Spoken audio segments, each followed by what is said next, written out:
श्री विघ्नेश्वराय वरदाय सुरप्रियाय लंबोदराय सकलाय जगत्पिताय नागाननाय श्रुतियज्ञविभूषिताय गौरीसुताय गणनाथ नमो नमस्ते श्री गणपते नमो नमः। आज फोटाમાં તમે ગણપતિ મહારાજના જે જોવો છો એ બધા અષ્ટવિનાયક છે મહારાષ્ટ્રના અલગ અલગ ગામમાં મહારાષ્ટ્રના છે। તમે નામ આપો તો મોરગાંવ, સિદ્ધટેક, પાલી, થેવ, रुंजणगाव, ओझर, लक्षाद्री, मोहड आटला 8 गामમાં अष्टविनायक जे बॉम्बे में सिद्धिविनायक है एवं अष्टविनायकना बहुत सरस मजाना भव्य मंदिरों है और भगवान की कृपा थी दर्शन थी गया मारे। ओम श्री गायत्री मात की जय, ओम श्री गणपति महाराज की जय। मनोजवम ऋततुल्य वेगम जितेन्द्रियम बुद्धिमतां वरिष्ठम वातात्वजं वानरयूथ मुख्यम श्री रामदूतम शरणं प्रपद्ये। श्री हनुमान जी महाराज की जय, श्री रामचंद्र भगवान की जय। ओम श्री सोमनाथ महादेव की जय, ओम श्री बालकृष्ण लाल की जय, द्वारिकाधीश की जय। ओम श्री डोंगरे जी महाराज की जय, श्री सुखदेव जी महाराज की जय, श्री भारत माता की जय। ओम श्री भारत भागवत भगवान जी महाराज की जय। ओम नमो भगवते वासुदेवाय। भरत जी महाराज की जय। भरत जी चित्रकूट पहुँचे छे। कथा तरफ आगे बढ़ीए। आजनी कथा खूब सरस रीते अपने श्री कृष्ण परमात्मा रामचंद्रजी ने संभळावीए एवा भाव साथे। आजनी तारीख है 22मी डिसेम्बर अने पोष सुद बीज है। पोष सुद बीज 2 एकम हती। आजनी तारीख है सोमवार है। सोमनाथ महादेवना चरणों में वंदन साथे भरतजी सीताराम सीताराम सीताराम बोलता बोलता आवे छे। चारे बाजू प्रेम उभरातो जोवा मळ्यो। भरतजीनो प्रेम एवो छे कि चित्रकूटना पत्थरों पण ओगળી गया। भरतजीना दर्शन करता पशु और पक्षीओं ने पण समाधि लागी जाए। चित्रकूट आवी रामचंद्रजी, लक्ष्मणजी, सीताजी बधाने नमस्कार किया। रामचंद्रजीए पण बधानुं स्वागत कर्युं छे। भील लोको अयोध्यानी प्रजानुं स्वागत करे छे एवो पण भेट आपे छे। भील कोળી लोको कांई लेता नथी। श्री रामना दर्शन कर्या पछी तेनी वृत्ति बदलाई गई छे। श्री रामना दर्शन थी चित्रकूटना भीलोनुं जीवन सुधरी गयुं तो पछी आपणुं केम ना सुधरे। अरे दर्शन थी तो शुं श्री रामनुं नाम लेता पण स्वभाव सुधरे छे। हवे बधा ज एकठा थया चित्रकूटमां। रामचंद्रजीने अयोध्या पाछा आववा माटे कोण कहे, कोण समझावे। भरतजी आ कार्य गुरु वशिष्ठजीने सोंपे छे। प्रजाजनो तेमनो निर्णय सांभळवा व्याकुळ थया छे। वशिष्ठजी कहे कि भरत शत्रुघ्न तमे वનમાં રહો અને राम लक्ष्मण सीता तमे अयोध्या चालो, तमे अमे बधा तमने लेवा माटे आव्या छीए। भरतजी के गुरुजी तमे तो मारा मननी वात करी छे। हूँ आज कहेवा मांगतो हतो श्री राम अयोध्या पधारे तो हूँ 14 वर्ष तो शू आखी जिंदगी वનમાં રહેવા तैयार छूँ। कौशल्याजीए पण आ सांभळ्युं। तेओ कहे कि आमां फेर शुं, मारो भरत ने मारो राम आ बंने मारा माटे तो सरखा ज छे। श्री राम कहे दिवस जता वार नहीं लागे। मारे वनवास 14 वर्षनो मारे भोगवવાનો ज छे अने जोत जोतामां 14 वर्ष क्यारे वीती जशे कंई खबर ज नहीं पड़े कोईने। हवे आ बधी चर्चाओ चालती थी त्यां जनक राजा पधार्या। सीताजीनो तापस वेश जोईने तेनुं हृदय भराई गयुं छे। कौशल्याजी कहे कि जनकजी आ भरतने तमे समझावो। ए 14 वर्ष वनमा गाळवा चाहे छे। रामनो विरह ते जीवी नहीं शके। भरत अने रामने संतोष थाय एवो कांईक मार्ग तो तमे काढो। जनक राजा के हूँ ब्रह्मज्ञानी छूँ पण भरतना प्रेम आगळ मारी बुद्धि कंई काम करती नथी। जनके एटલું જ કહ્યું कि सीताजीने मारी साथे लई जईश। बेटा ते बंने कुळनो उद्धार कर्यो छे। परंतु सीताजी कहे मारा पतिनो वनवास है, मारो पण वनवास है। पिताजी मने वधारे तमे आग्रह न करो।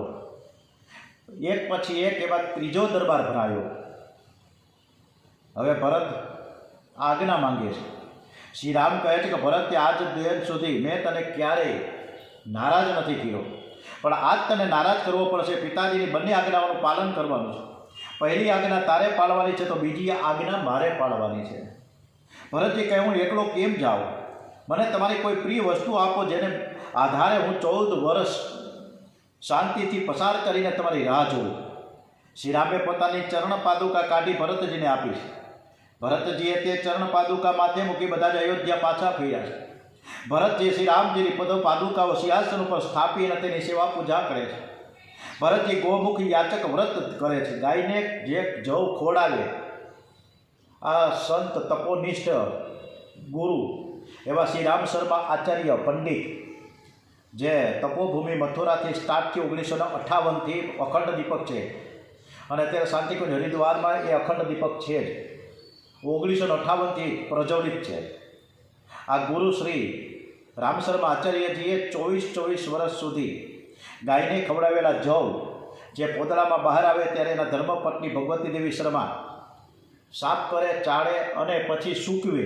સુકાઈ જાય પછી એનો રોટલો થાય જવનો, અને ગાયના દૂધની મોળી છાશ, આ બે જ વસ્તુઓ 24 વર્ષ સુધી 24 લાખના મહાપુરુષ ચરણ કર્યા. આ જ રીતે ભરતજી પણ ગો મુખ યાચક વ્રત કરે છે કે ગાયને જે જવ ખવડાવે તે છાણમાં બહાર નીકળ્યા પછી ગોમૂત્ર સાથે ઉકાળે, અને એ પ્રમાણે ઉકળેલા જવ એકવાર દિવસમાં આરોગે છે. શ્રી રામની તપશ્ચર્યા કરતાં ભરતજીની તપશ્ચર્યા શ્રેષ્ઠ છે. ભરતનો પ્રેમ એવો છે કે જળ પાદુકા ચેતન બની જાય. જેને રામનો વિયોગ છે તેનું જીવન કેવું હોવું જોઈએ, એનો ઉદ્દેશ, એક આદર્શ ભરતે જગતને બતાવ્યો. મનુષ્ય જીવન ભરતના જેવું હોય તો શ્રી રામ મળે. ભરત ચરિત્ર મનુષ્ય માટે અનુકરણીય છે. શ્રી રામની પાદુકાની આજ્ઞા વગર ભરત કાંઈ કરે જ નહીં, આજ્ઞા મેળવીને જ કરે. ત્યાર પછી રામચંદ્રજી, લક્ષ્મણજી, સીતાજી ધીમે ધીમે કરતાં કરતાં આગળ વધતા જાય છે. ગોદાવરીના કિનારે પંચવટીમાં મુકામ કર્યો છે. પંચવટીમાં મેં 3 થી 4 વખત જઈ આવ્યા. બહુ સરસ કેકુર એ વખતના વડલાઓ છે. ગોદાવરીના કિનારે એક પર્ણકુટી બનાવે છે. પંચવટી એટલે 5 પ્રાણ. 5 પ્રાણમાં પરમાત્મા બિરાજે છે. ત્યાં સુપર્ણખા આવી. સુપર્ણખા એ વાસનાનું સ્વરૂપ છે. તે રાવણની બહેન છે. તે રામને પોતાની સાથે લગ્ન કરવા કહે છે. શ્રી રામ કહે, હું તો પરણેલો છું અને એક પત્ની વ્રત પાડું છું. તેઓ સુપર્ણખાને લક્ષ્મણની પાસે મોકલે. લક્ષ્મણે પણ સાફ ઇનકાર કરતાં તે ગુસ્સે થઈ ગઈ અને મારવા માટે દોડી. વિશાળ રાક્ષસી સ્વરૂપ ધારણ કર્યું. લક્ષ્મણજી તેના નાક કાન કાપી નાખ્યા. પછી ખર દૂષણ વગેરે અસંખ્ય રાક્ષસોનો સંહાર કર્યો છે. સુપર્ણખા આવી હાલતમાં પોતાના ભાઈ રાવણની પાસે જાય. રાવણ તેની આવી હાલત કોણે કરી તે જણાવતા કહે છે. ત્યારે સુપર્ણખા કહે, તો દશરથના 2 છોકરાઓ પંચવટીમાં આવ્યા છે. તેમની સાથે એક સુંદર સ્ત્રી પણ છે. તમારા માટે હું આ સ્ત્રીને લેવા માટે ગઈ હતી, જેથી મારી આ હાલત તેણે કરી. રાવણ સુપર્ણખાને બદલો લેવાનું આશ્વાસન આપે છે. શ્રી રામ સીતાજીને કહ્યું કે અમારે લીલા કરવી છે, જેથી આપ અગ્નિમાં નિવાસ કરો. ત્યાર પછી સીતાજીનું સ્વરૂપ છાયા સ્વરૂપ થયું. હવે સીતાજીની શોધમાં શ્રી રામનું પરિભ્રમણ. કથા તરફ આગળ વધીએ. રાવણ મારીચ સાથે પંચવટી નજીકના વનમાં આવ્યા. મારીચની અનિચ્છા છતાં તેને કનક મૃગનું રૂપ ધારણ કર્યું. સીતાજી આ કપટ મૃગને જોયે છે. તેની સુંદરતા જોઈ સીતાજી મોહી પડે છે. તેઓ શ્રીરામને કહે કે આ મૃગને મારીને તેનું ચામડું લઈ આવો. શ્રીરામ ધનુષ બાણ લઈને મૃગને મારવા જાય છે. મૃગ તેને જંગલમાં દૂર સુધી ખેંચી જાય છે. જે તે સમયે પણ સીતાજી કનક મૃગ, કનક એટલે સોનું, એટલે બધા જ મહિલા વર્ગ છે એ સોનાથી બહુ જ આકર્ષાય પહેલેથી જ. આ કથા પહેલેથી જ આવી આવે છે. આજે 1,34,000 કે 35,000 કંઈક ભાવ છે જે હોય, બરાબર. છતાંય પણ આજે તનિષ્ઠમાં જાહે ને કલ્યાણમાં જાહે ને બધાએ પોતપોતાની રીતે યથાશક્તિ સોનું લે જ છે મારા સિવાય. એટલે સોનાનો બધાને પ્રેમ બહુ. એમ સીતાજીને પણ આ કનક મૃગમાં મોહ થયો કે આ કનક મૃગને લાવી રહ્યો, અને શ્રીરામ પાછળ પાછળ દોડ્યા અને મૃગને માર્યો. ત્યારે મારીચે હે લક્ષ્મણ કરતો જમીન ઉપર પડે છે. સીતાજી હે લક્ષ્મણની બૂમો પાડે છે. સીતાજીના કહેવાથી લક્ષ્મણ શ્રી રામની મદદે જાય. અને એ જ સમયે રાવણ સાધુનું રૂપ લઈને સીતાજી પાસે ભિક્ષા માંગવા આવ્યા. તે સીતાજીને બળજબરીથી રથમાં બેસાડી આકાશ માર્ગે લઈ જાય છે અને સીતાજીની બૂમો સાંભળીને જટાયુ એક પક્ષી આવ્યો, તે સીતાજીને છોડાવવા રાવણ સાથે યુદ્ધ કરે છે. રાવણ જટાયુની 2 પાંખો કાપી નાખીને આગળ વધે છે. આજે આપણી બહેન દીકરીઓ, નાની નાની દીકરીઓ તરફ કુદ્રષ્ટિથી જોવામાં આવે છે, કુભાવનાથી જોવામાં આવે છે. પછી દુષ્કર્મ થાય છે અને છોકરીઓ હતાશા નિરાશામાં ઘેરાઈ જાય છે. કેસ તો ક્યારે પૂરો થાય કંઈ નક્કી ન હોય. એટલે દિન પ્રતિદિન આવા કિસ્સાઓ વધતા જાય છે. પણ ત્યારે આપણામાંથી કોઈ જટાયુ થવા તૈયાર નથી. બધા શૂટિંગ કરવા માંડશે, વિડીયો કરશે. ઓલો દામિની પિક્ચરમાં હતા ને, એટલે આવું બધું પહોંચી જાય બધા. ખોટે ખોટા સવાલો કરશે અને હવે છોકરી એટલી બધી નિરાશ થઈ જાય, આત્મહત્યા કરી નાખે. રામ લક્ષ્મણ કુટીર છોડીને સીતાજીની શોધમાં નીકળી પડ્યા. આગળ જતાં જટાયુને ઘાયલ હાલતમાં પડેલા જુએ છે. શ્રી રામ લક્ષ્મણ તેની સારવાર કરે. જટાયુ કહે છે કે રાવણે મારી આ દશા કરી. એ સીતાજીનું હરણ કરી અને દક્ષિણ દિશા તરફ ગયો છે. શ્રી રામે કહ્યું, તમે કહો તો તમારા શરીરને હું સારું બનાવી દઉં. જટાયુએ ના પાડી. કહે છે કે મળતી વખતે જેનું નામ માત્ર અને મુખમાંથી નીકળે ને તો અધમ પણ મુક્તિ પામી જાય. તો આપ તો અત્યારે મારી આંખોની આગળ ઊભા છો અને હું તમારા ખોળામાં પડ્યો છું, તો તમારા ખોળામાં જ મારો શ્વાસ હું છોડું. જટાયુએ પ્રાણ છોડ્યા છે, હરિના ધામમાં ગયા. યોગીઓ પણ જે ગતિને યાચે છે તે ઉત્તમ ગતિ શ્રી રામે જટાયુને આપી. શ્રી રામ પોતે જાતે પ્રભુ પરમાત્મા એક ઈશ્વર જટાયુનો અગ્નિ સંસ્કાર કરે છે. હવે શ્રી રામ અને લક્ષ્મણ સીતાજીની શોધમાં દક્ષિણ દિશાએ પ્રયાણ કર્યું. આગળ જતાં સબરીના આશ્રમમાં પધાર્યા. આ સબરી શુદ્ધ પ્રેમ લક્ષણા ભક્તિ છે. સેવા એવી કરતા હતા કે નાનકડે એ દીકરી 5-6 વર્ષની ત્યારથી જે લગ્ની લાગી ગઈ, મારો રામ એક વખત તમારી ઝૂંપડી આવશે. અને 75 વર્ષના ડોહીમાં થયા ત્યાં સુધી સબરીમાએ એ ધીરજને ટકાવી રાખી છે. આપણે 2 કલાકે ટકાવી ન શકીએ. પંપા સરોવરના કિનારે માતંગ ઋષિના આશ્રમની બહાર આવીને આ સબરીમાં રહીએ છે. એ દિવસે ઝાડ ઉપર બેસી રહે, રાત્રે મહાત્માઓની છુપી રીતે સેવા કરે. કારણ સત્કર્મની જાહેરાત કરવાથી પુણ્યનો વિનાશ થાય છે. સેવા બતાવવા માટે ન કરો, પણ ભગવાનને રાજી રાખવા માટે કરો. સબરી પણ સેવા એવી રીતે કરતી કે કોઈને ખબર પડતી નથી. એકવાર માતંગ ઋષિએ તેને કઈ જાતની છે તે પૂછતા સાચે સાચું કહી દીધું કે હું કિરાતની કન્યા છું. માતંગ ઋષિ તેની સેવાથી સંતુષ્ટ થયા છે. એણે પોતાના આશ્રમમાં રહેવાની છૂટ આપી. તે જાતિહીન છે પણ કર્મહીન તો નથી ને. સબરીને આશા તો જોરદાર હતી કે જરૂર એક દિવસ મારા રામ અહીં ચોક્કસ આવશે. મારા ગુરુજીનું વચન મિથ્યા નહીં થાય. તે દરરોજ સારા સારા બોર વનમાંથી લઈ આવશે. એટલે દરરોજ મીઠા મીઠા ફળ લઈ પોતાના પાસે રાખે. ક્યારે મારા રામ ક્યારે પહોંચે કાંઈ નક્કી ન હોય. એટલે પછી હું ફળ ફૂલ લેવા જાઉં એની બધી અગાઉથી તૈયારી કરી રાખું. દિવસ દરમિયાન બોરને પોતાની પાસે રાખે. રાતનો સમય થવા આવે એટલે એ બોર ઋષિકુમારોને આપી દી. આ એનો નિત્ય ક્રમ છે. તે શ્રીરામની આવવાની પ્રતીક્ષા કરતાં કરતાં વૃદ્ધ થઈ ગઈ. પણ શ્રીરામ અહીં આવશે તેને આધારે આ તેની અમર આશા છે.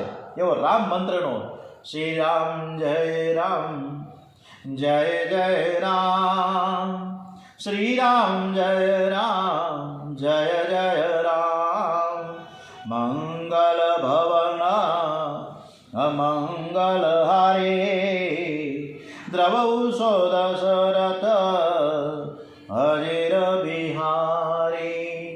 શ્રી રામ જય રામ જય જય રામ, શ્રી રામ જય રામ જય જય રામ.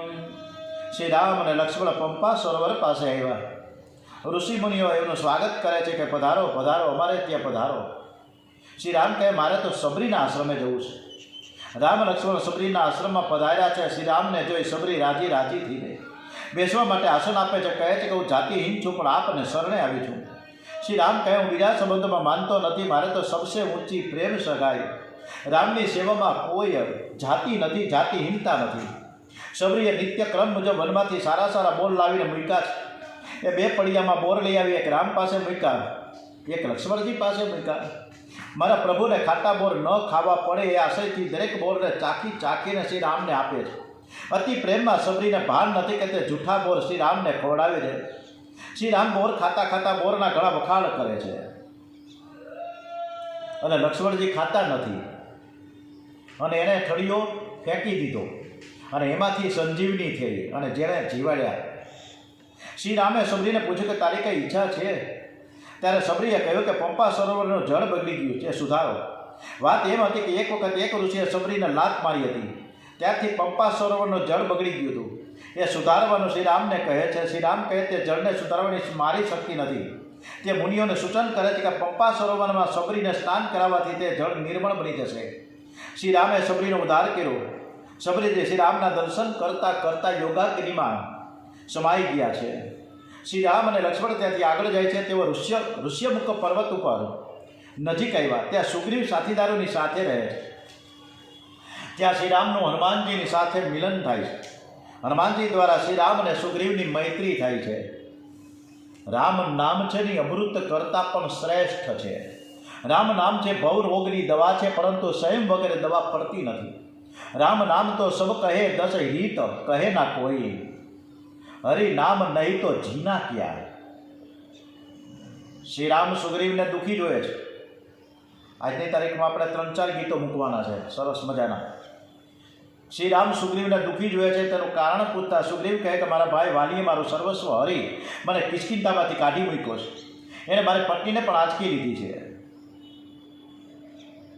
તારા ભાઈની પત્ની ઉપર તે કુભાવ રાખ્યો છે એમ વાલીને કહે છે. આ બરાબર નથી. ભાઈની પત્ની છે એ તો બેન સમાન ગણાય. વાલી સુગ્રીવનું યુદ્ધ થયું. રઘુનાથજીએ સુગ્રીવનો પક્ષ લઈને ઝાડુ પાસેથી વાલીને તીર માર્યું. ત્યારે વાલી કહે તમે ધર્મની રક્ષા કરવા માટે અવતાર ધારણ કર્યો છે. મેં કોઈ તો અપરાધ તો કર્યો નથી.